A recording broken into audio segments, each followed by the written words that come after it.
A deserted plain in the middle of Egypt, hundreds of miles from the famous sites of Cairo and Luxor.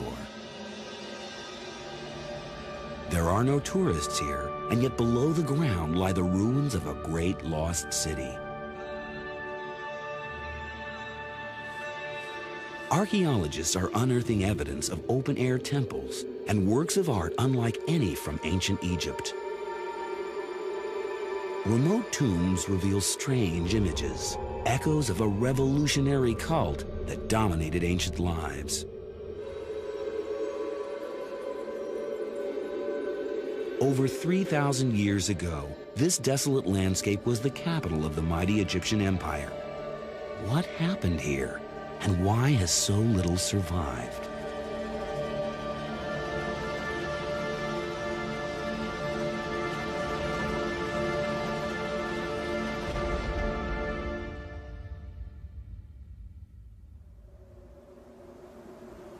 This is the story of one of the most traumatic episodes in the whole of ancient Egyptian history. Under these sands lie the ruins of a religious experiment that rocked the Egyptian empire to its foundations. For many at the time, it seemed to promise a heaven on earth. For many others, it became their worst nightmare. The mysterious ruins were discovered last century in Amarna in Middle Egypt, far from Cairo in the north and Luxor in the south.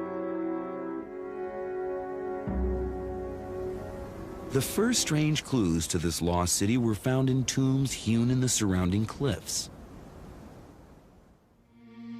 The walls of this tomb are covered with unusual reliefs. This relief shows a king and his wife. We know it's a royal couple because of the clothes they're wearing, but we can't tell who they are.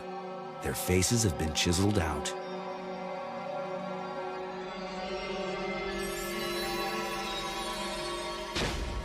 Even their names were hacked away. But a clue to their identity lay in the sagging belly of the pharaoh and in the image of the sun bathing the royal couple in sunlight. These had a familiar look.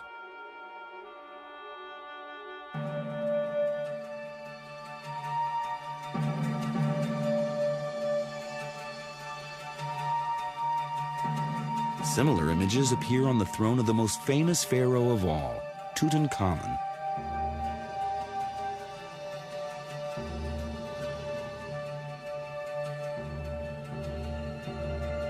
Maybe Tutankhamun and the faceless pharaoh were closely related?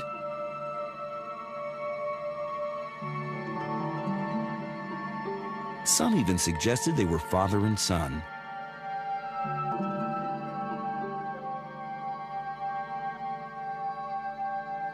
The mystery king and queen were finally identified when undamaged reliefs were found in the Amarna ruins.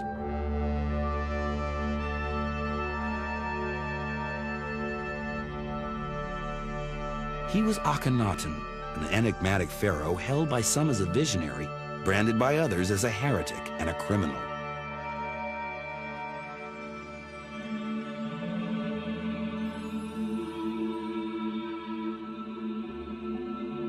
She was Nefertiti, one of the most beautiful women of the ancient world, and also one of the most powerful.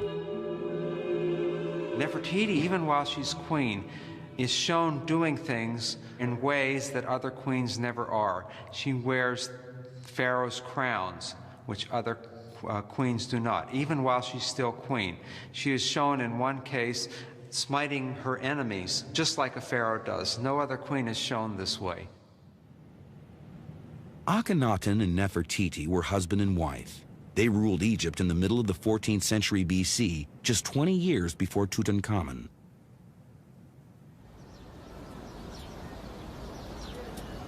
And yet, for all their importance, they might as well never have lived. This is a temple at Abydos, 60 miles north of Luxor. It contains a list of the kings of ancient Egypt published by Seti I. But the list is incomplete. There is no mention of Akhenaten. This is the name of his predecessor, Amenhotep III. Akhenaten's own name should be next, but it's missing. The list jumps straight to the next dynasty. It turns out there was an active campaign to erase Akhenaten's reign from ancient Egyptian history. Whenever it was necessary to refer to this period or to Akhenaten himself, he was only referred to as the heretic. What did Akhenaten do that was so terrible?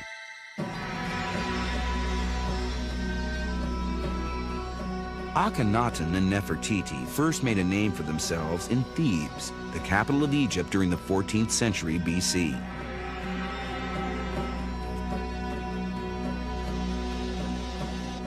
The conquest of foreign lands, from Sudan in the south to present-day Syria in the north, had brought untold power and riches to the Egyptian empire.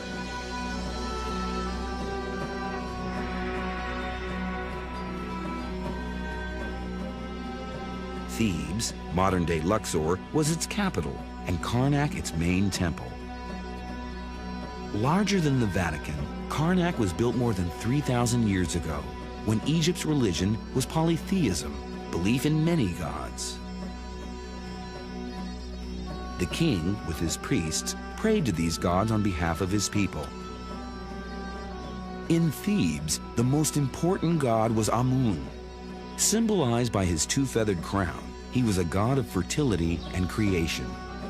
Each year, the Amun cult staged a popular procession along the River Nile of floating shrines with statues of the gods. All that came to an abrupt end when Akhenaten became king around 1353 BC. In a startling move, he abandoned Amun in favor of a different god.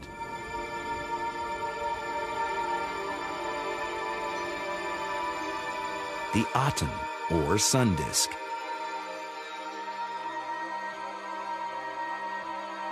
The sun god was as old as ancient Egypt. He had been worshipped by the first dynasties 1,000 years earlier, during the time of the pyramids.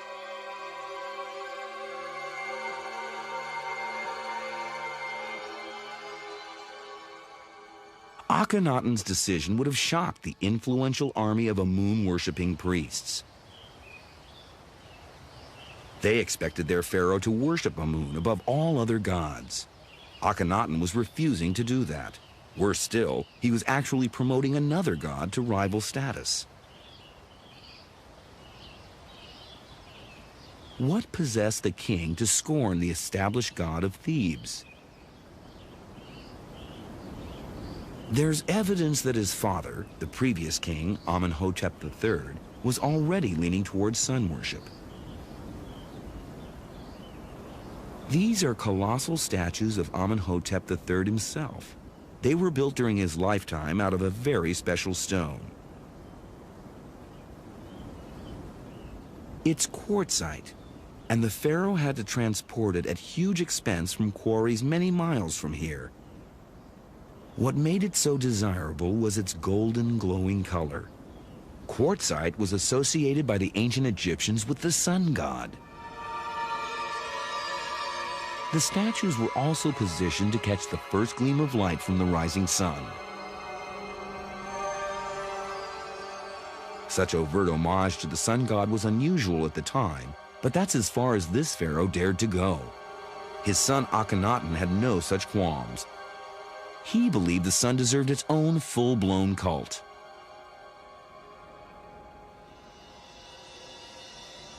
Five years into his reign, Akhenaten unleashed another shockwave.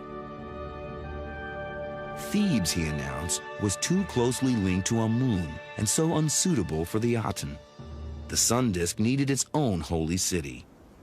The existing capital of the Egyptian empire had to be abandoned.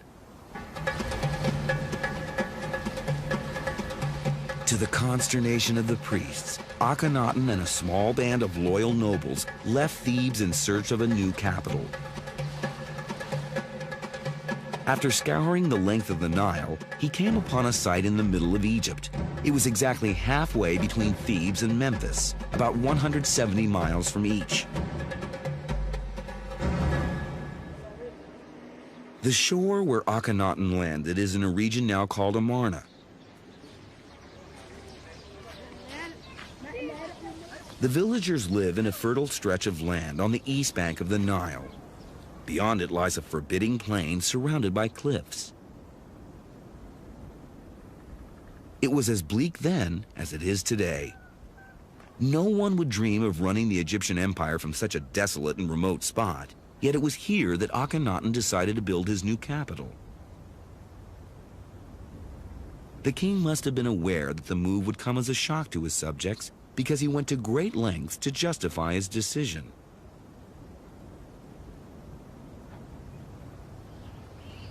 He gave his reasons in writing. They can still be read today in an unexpected place, atop one of the cliffs overlooking the city.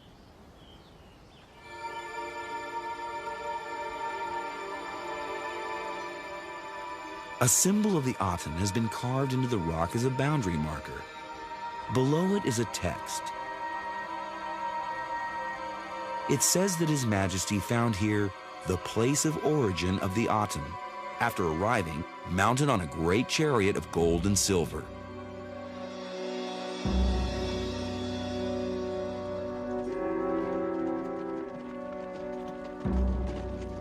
Why did Akhenaten think that this was the birthplace of the Aten? He and his supporters arrived here with only tents for accommodation. This truly was virgin land, with no links to any other gods. And the king found something even more convincing. In Egyptian belief, the horizon where the sun rose was called the Akhet. It was symbolized by two mountain peaks, with the sun disk rising between them. The hills that surround the Amarna plain are suddenly interrupted by a break in the cliffs. A sight to behold, especially at dawn.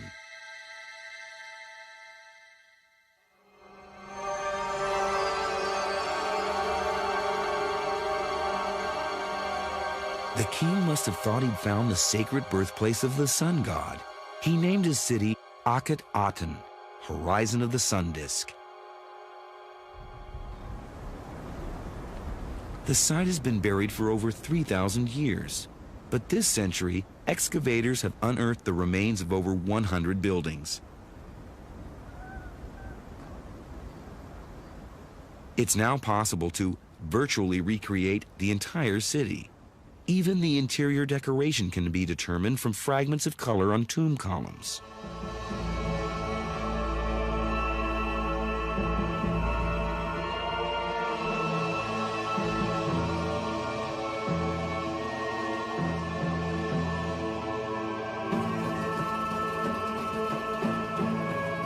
In the heart of the city stood the temple to the Aten, right next to the king's house and throne room.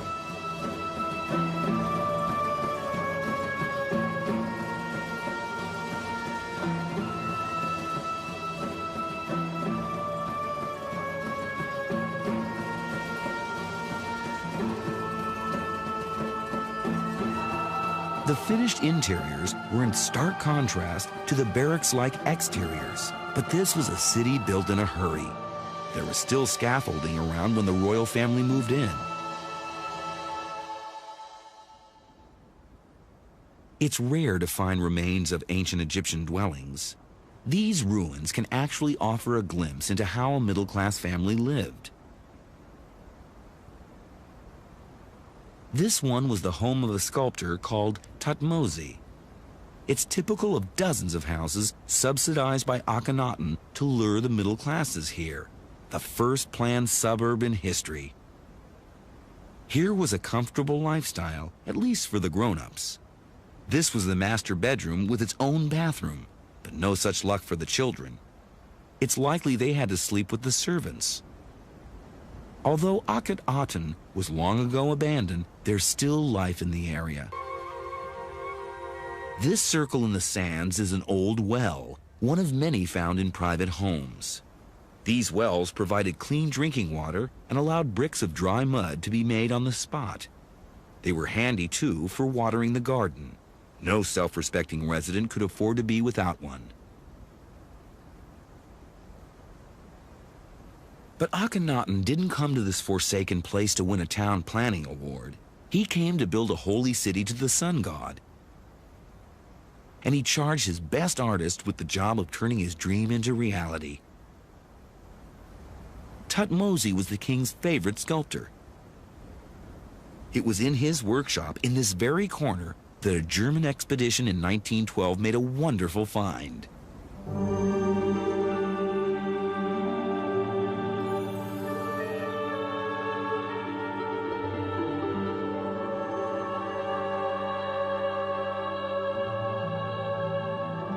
This bust of Nefertiti had been buried under rubble for more than 3,000 years. It's a work of art unlike any in ancient Egypt and underlines the importance Akhenaten attached to perfection. No one knows why one eye is missing. Most experts now think it fell out in antiquity. Maybe it's still out there, waiting to be discovered.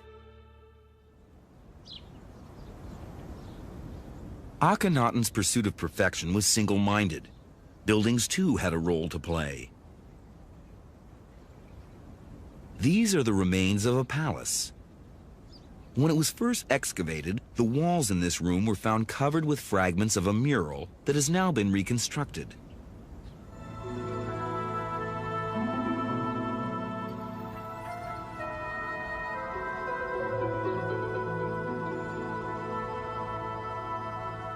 The room opened onto a secluded garden court.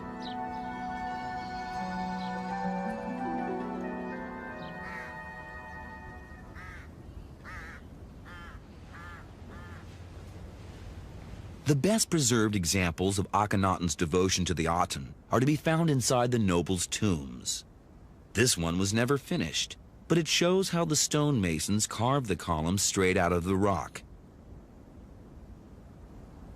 It was built by a military officer called Ai, probably Nefertiti's father, for himself and his wife when the time came. The highlight of the tomb is a religious text carved on one of the walls. It's a hymn by Akhenaten dedicated to the sun god Aten. What's so remarkable is its similarity to a psalm in one of the world's most sacred books, the Bible.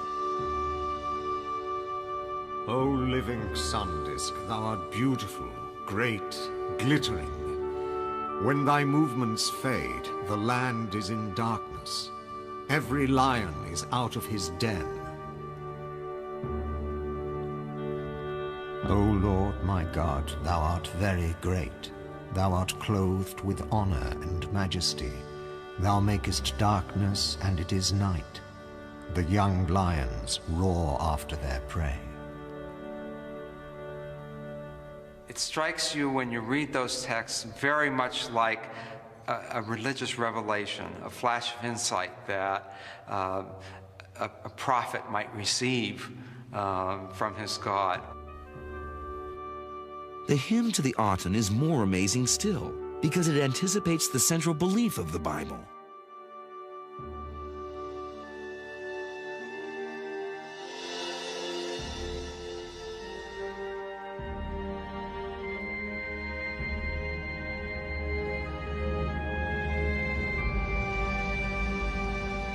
This hymn is the very first recorded expression of monotheism, the belief that there is only one true God.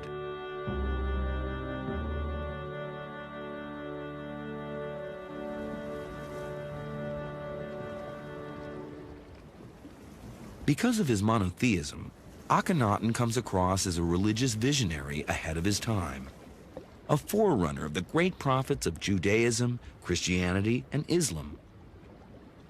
And yet Akhenaten's revolution had barely begun. His goal was to reform ritual as well as belief. The Aten was worshipped right here in this temple.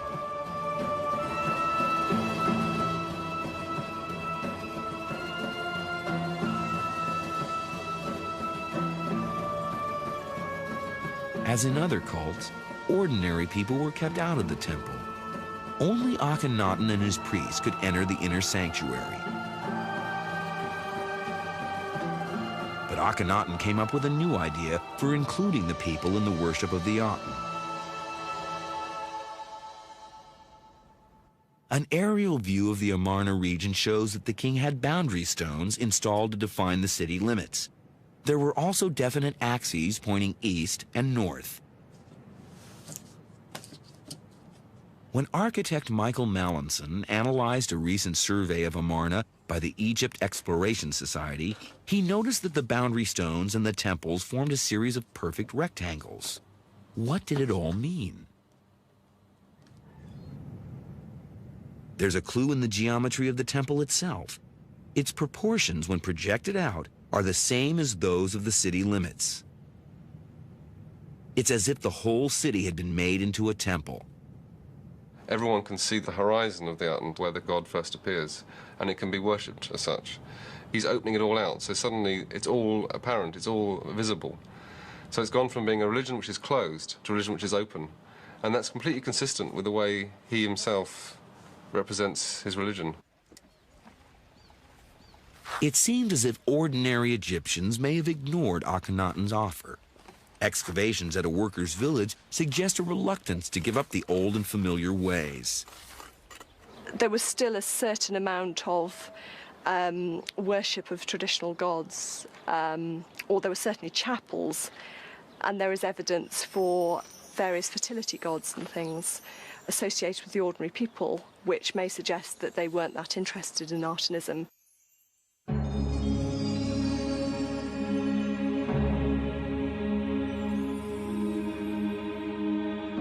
Akhenaten soon began to provoke greater controversy by changing the status of the king himself.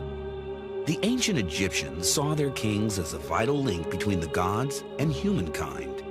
It seems that Akhenaten was aspiring to a much more exalted position. This is one of the most frequent reliefs found at Akhenaten. It shows the royal couple at a balcony handing out gifts to members of the nobility.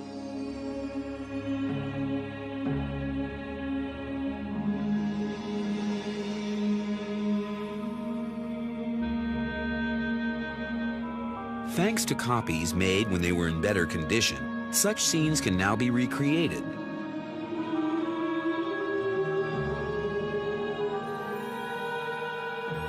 This one is known by Egyptologists as a window of appearance. It shows Nefertiti's presumed father, Ai, being rewarded for his loyal support. Although it looks like a secular palace ceremony, new finds suggest that this ritual had heavy religious overtones.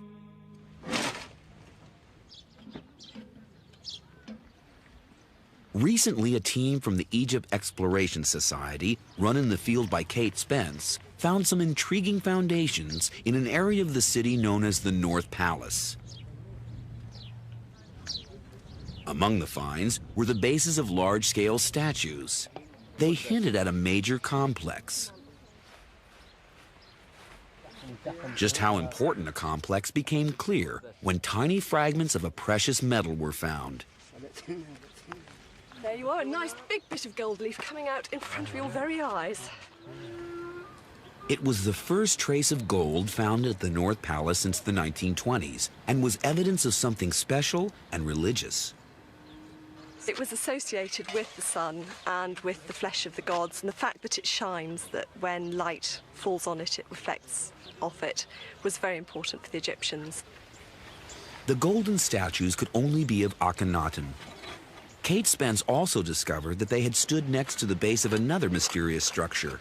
She's now recovered it with sand to protect it from the elements.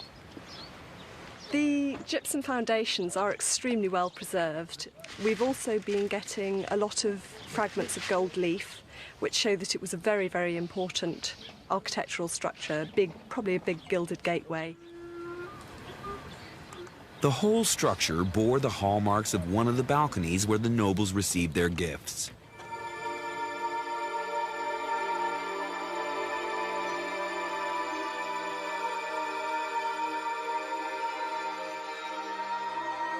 So what were the religious overtones of this ceremony?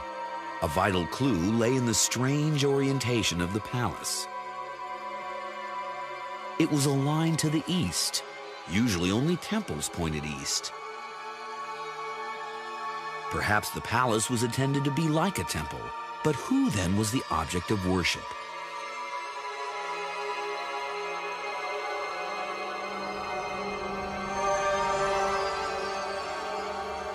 As one enters the building, one is approaching directly towards the king, who is therefore set up in a similar sort of way to a cult image in a temple, and where he appears as a divine or semi-divine figure. Hardly the style of a humble prophet, more like the delusions of a megalomaniac. What exactly was going through Akhenaten's mind?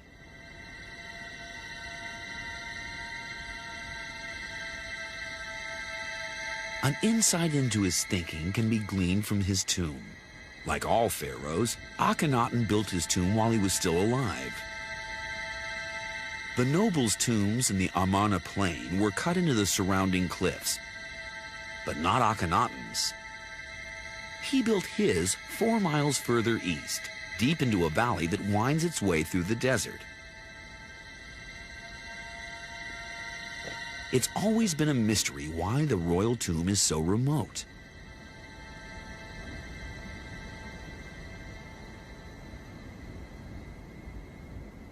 When first discovered earlier this century, it was virtually empty. But there was one bit of treasure that couldn't be removed: the reliefs. And they reveal much about Akhenaten's religious ideas. This damaged relief shows the king and queen carved in an unflattering style with sagging stomachs and ample thighs, a far cry from the idealized picture of royalty usually seen on tomb paintings. In these and other reliefs, the king and queen are also shown revealingly naked, in defiance of the normal conventions of Egyptian art. Imagine, for example, if a future king and queen of England had themselves portrayed nude. It would be quite a shock. And I think this was probably the same sort of thing for the Egyptians. There is a reason why Akhenaten is shown this way. Akhenaten was trying to show the royal family as different from the rest of mankind, closer to the gods. And there was another telling difference. Egyptian tomb paintings like this one in Thebes usually show highly formal scenes of the pharaoh about to enter the afterlife, his destiny very much in the hands of the gods. Akhenaten's reliefs depict surprisingly intimate and informal scenes in which the members of the royal family itself, not the gods, are the center of attention. In this scene, the king and queen are shown mourning the death of a daughter. Here, Akhenaten is seen dining with his mother. And here, Akhenaten and Nefertiti are seen exchanging affectionate glances. I think the purpose was to convey to the ancient Egyptians that here you have not only the model of human life, but also the source of all love. And so the idea, of course, is that all life flows from Akhenaten and Nefertiti, just as it originally did from the gods. No pharaoh had ever associated himself with a god as closely as Akhenaten, and yet there are signs that he was aiming higher still.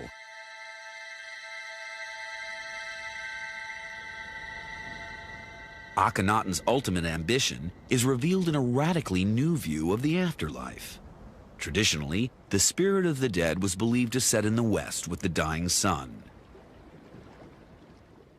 It then journeyed into the nether worlds of the night, where it would meet Osiris, the god of resurrection, and receive the power of rebirth. In the morning, as the sun rose in the east, so too the spirit would rise from the door of its tomb and come out to live among the living. This was the ancient Egyptian idea of paradise. Akhenaten, it seems, was quite prepared to undermine this cherished belief. The key to his view lies in the puzzling location of the royal tomb. The recent survey of the region reveals that it lies on the same axis as the temple to the Aten. and the valley that leads to the tomb is the same break in the cliffs which to Akhenaten looks so much like the sacred Akhet, or horizon of the sun disk. The Akhet in ancient Egyptian belief was a place in which the sun spent perhaps as much as an hour before rising in the morning. Now, this was not just a zone of transition between the netherworld and the world of the day. It was a place also where the sun received the final effective form that it needed to come to life again in the morning. The royal tomb was situated in the very birthplace of the Aten. Why? There's a clue in a major relief on the walls of the royal tomb. It shows the Aten rising in the Akhet. Its rays radiate out, breathing life into every street and house in the city.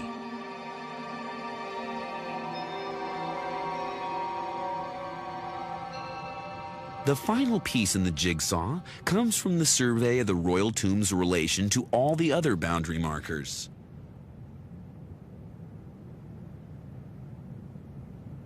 The tomb's position suddenly makes sense. The magical birthplace of the sun god and the royal tomb appear to be one and the same.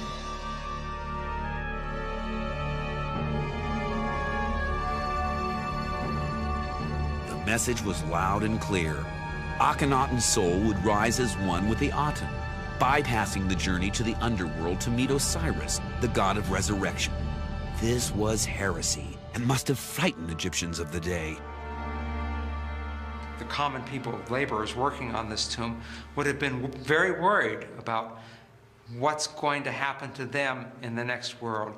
Where now is their guarantee of rebirth if Osiris is in fact non-existent, if there is no Osiris? Later dynasties branded Akhenaten a criminal as well as a heretic. Why? For starters, there are signs his final objective was to wipe out 2,000 years of Egyptian religion. The first casualty was the Opet festival in Thebes, with its pageant of statues of gods paraded from temple to temple along the Nile. Akhenaten canceled the ritual when he moved to Middle Egypt, which must have incensed the people and left a void in their lives. Perhaps even more offensive was what Akhenaten decided to put in its place. Another frequent relief found in the city depicts the royal family driving chariots. These drives were no Sunday afternoon jaunts in the country, but stately parades from temple to temple along the royal road.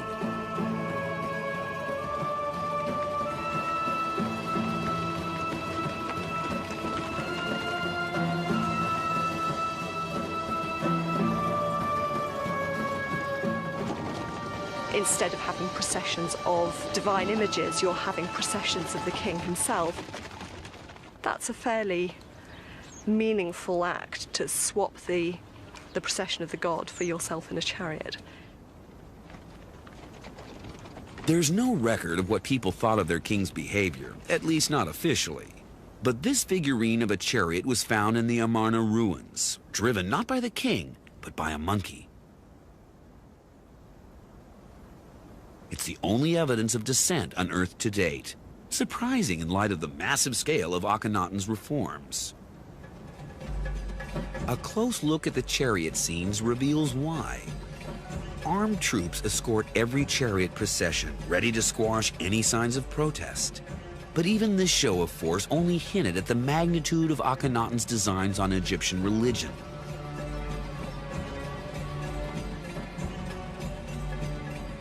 After about 10 years in power, he issued the most brutal edict of his reign, the desecration of all the old gods of Egypt.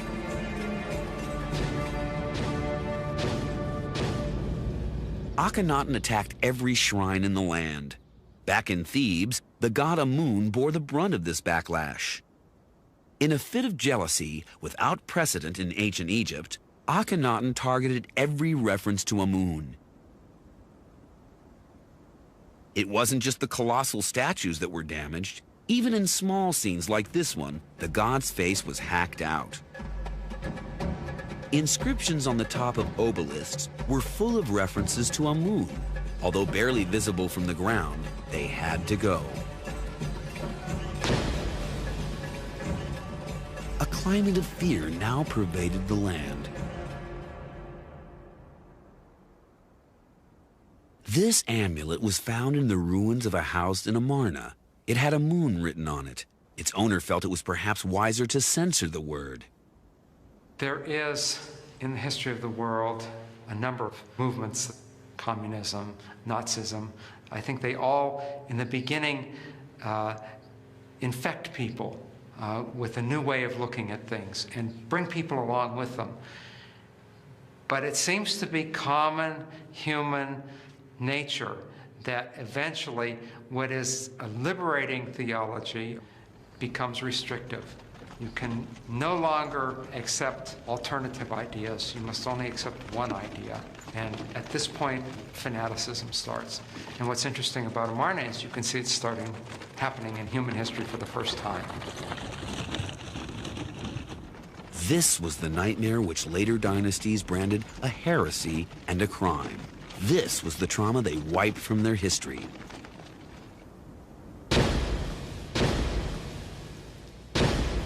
How it came to an end and who erased the memory is shrouded in mystery.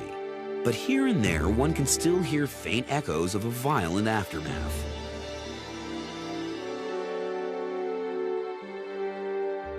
In his late 30s, and after 17 years of absolute rule, Akhenaten disappears from the records. No one knows what happened. The royal tomb was found empty. Some believe he was a victim of a plague then raging. Others claim he died a natural death. A new theory suggests he may have been the victim of a conspiracy.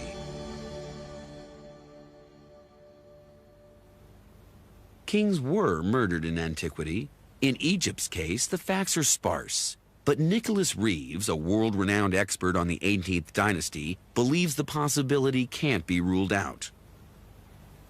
In the Middle Kingdom, the 12th dynasty, Amenemhet I was murdered. We have this, we know this from a document, a literary text. And we know also of a harem conspiracy against King Ramesses III of the 20th dynasty. Such things were, I suspect, not uncommon. Was there a traitor within Akhenaten's court? His successors would have had much to gain. No one knows who did succeed him to the throne of Egypt.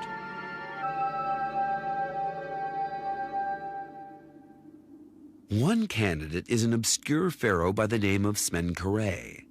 Some argue that he was a younger brother or son of Akhenaten, but others claim that he never existed and that Smenkhare was a pseudonym for someone else.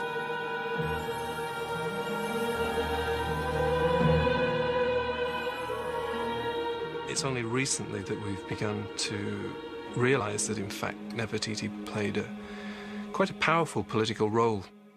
Akhenaten appointed Nefertiti as his co-regent to rule beside him partway through the reign. And the likelihood is that following Akhenaten's death, she continued to rule in her own right, adopting a new name, Smenkhare.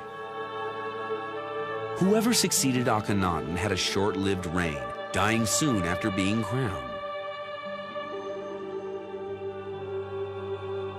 What is known is the identity of the next pharaoh, a boy of 9 who ruled Egypt for a decade. Tutankhamun's parents are a mystery. Many think he was Akhenaten's only son, born to him by a lesser wife. His fame today stems from the wonderful treasures discovered just over 75 years ago.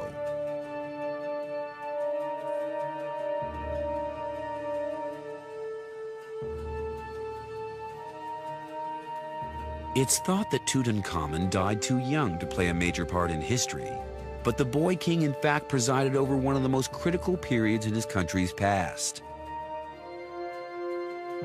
As king, he faced an agonizing decision: to champion his father's ideals or to steer Egypt back to normality. Which side of the fence did he come down on? It is known that the old religion returned during Tutankhamun's reign. This is the boy king's throne. It has a cartouche with his original name, Tutankhaten, living image of the sun disk. But the other side of the chair shows that he later changed his name to living image of Amun, Tutankhamun.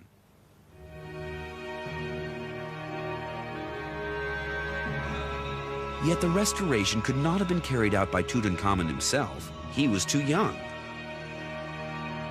The affairs of state were in the hands of a close relative, the father of Nefertiti, the officer Ai. It was he, a former ally of Akhenaten, who in fact renewed the cult of Amun. Ai was due to hand over power when Tutankhamun came of age. Instead, the boy king met a premature death, and Ai himself acceded to the throne of Egypt.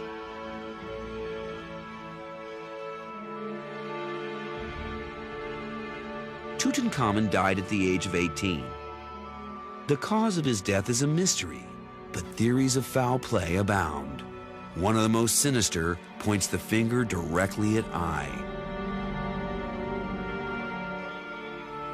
What's interesting is that when Tutankhamun is of an age to entertain his own ideas as to how things should be, this is precisely the time when he disappears. These ideas may well not have fitted in with the way forward that I envisaged. Could it be that Tutankhamun was in fact very much a chip off the old block, and the early death of the boy king saved Egypt from another round of heretical fantasy and destruction? Tutankhamun's death proved a watershed. Pharaoh after pharaoh obliterated the memory of Akhenaten and his heresy. The whole city of Akhenaten was dismantled stone block by stone block, leaving only the mud brick inner walls.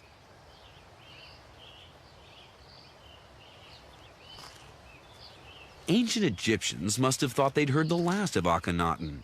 But in 1907, excavators stumbled upon a strange royal tomb, not in Amarna, but in Luxor, in the Valley of the Kings. It was found strewn with broken furniture. Tomb 55, as it is known, dated from Tutankhamun's reign, so it must have housed a family relation. But who?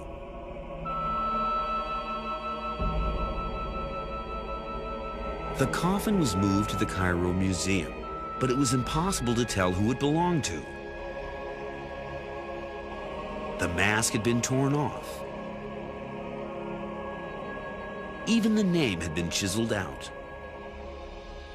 There were no clues to its identity except inside.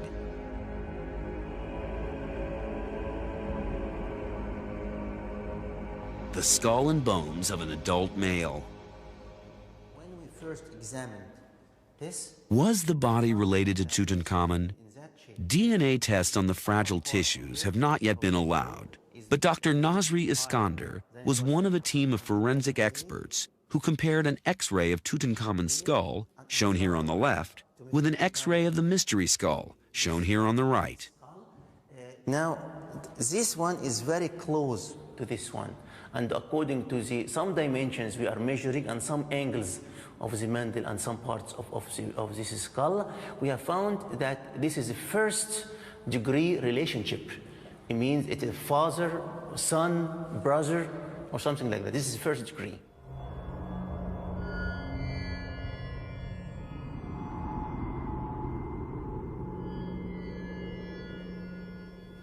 Early experts thought the bones were those of a young man and argued that the body was therefore Smenkhare, the presumed younger brother or son of Akhenaten. Of course, if Smenkhare was in fact Nefertiti, this would be impossible. But a recent reassessment of the age of the teeth has led many to reject the Smenkhare idea. The age of death is now thought to be between 35 and 40.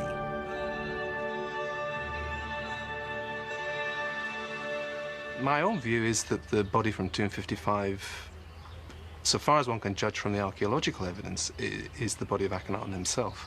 Why Akhenaten's body should later turn up at Thebes is a bit of a mystery. But I think what seems to have happened was that when the Amarna capital was abandoned, Tutankhamun took it upon himself to transfer the bodies back to Thebes.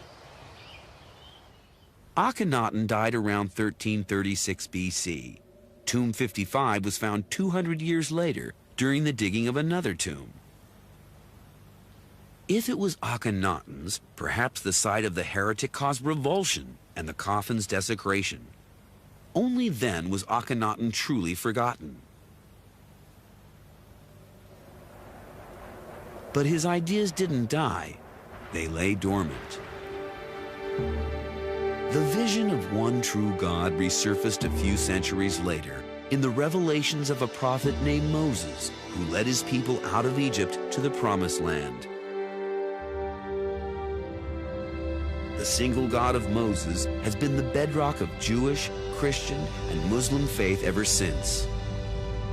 Akhenaten's own religious experiment may have crumbled to dust, but the dream of a holy city fit for the one true God never faded.